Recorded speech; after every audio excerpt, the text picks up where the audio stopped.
د کوم ملګرو په ژبه کې لکنت دی. لکنت څه مطلب؟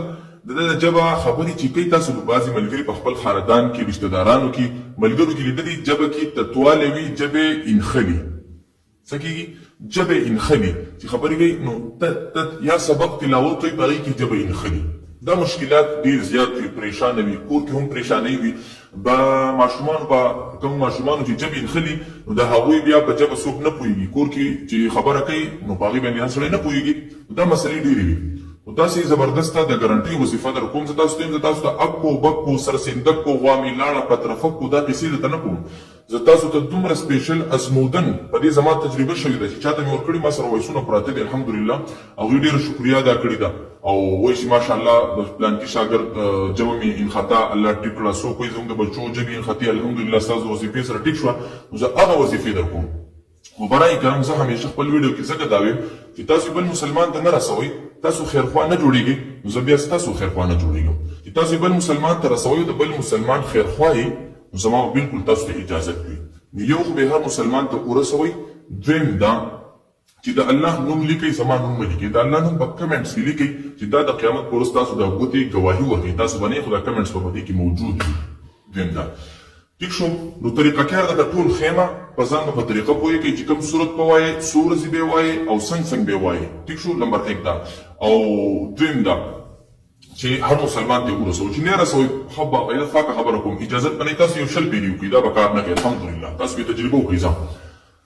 نو اله به اجازه وي چې هر مسلمان ته ورسوي د خیرخواهی د صدقې په نیت باندې. دا چې تاسو بل مسلمان ته شیر کړئ نو دا چې څو خلک ګوري او چاته فایده کېږي اجر به تاسو ته الله مې درکوي درله. او دویم بل سره دا وکړئ زما دا پیج ما مخکې نه وي خو اوس یې د سره فالو کړئ چې زما هره ویډیو تاسو ته در راشي. دغه شین لیکلي فالو نو دا ووایي دا به تاسو ته بیا زما ویډیو چې څنګه خېجوم تاسو ته به زما هره ویډیو په ټایم در رسي. راشئ اوس وظیفې ته راشئ. وظیفه به څه کوئ؟ سورت انشراح زه مې تاسو ته که په دې سکرین نه نو په دې کمنټس کې به دغه سورتونه در شیر کړم بیا یې وګورئ. سورت انشراح د چا ژبه لکنت دی، انخلي، تتوالی دی په ژبه کې. نو دا به سورت انشراح ورته هم وایي الم نشرح لك صدرک.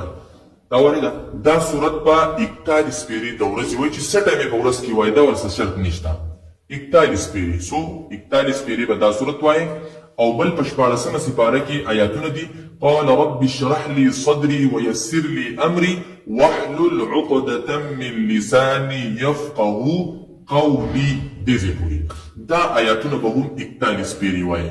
سورت انشراح هم 41 پیرې، دا آیاتونه هم 41 پیرې.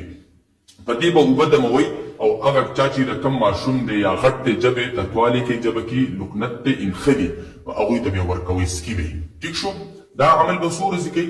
دا به تاسو 41 دن جاری ساتئ د الله په حکم سره. انشاءالله تاسو تجربه وکړئ که نه ما فقیر ته بیا دعاګانې کوئ. نو دا هغه کسانو ته زما اجازت شو چې کوم مسلمانان بل مسلمان ته د خیرخواهی په نیت باندې رسئ. نمبر 1 او دویم دا چې د الله نوم په کمنټس کې لیکي نو دغه وکړئ. هغه ملګرو ته زما اټومیټک اجازت شو او دغه عمل شروع کړئ. دغه صورتونه ما په دې کمنټس کې شیر کړي وي.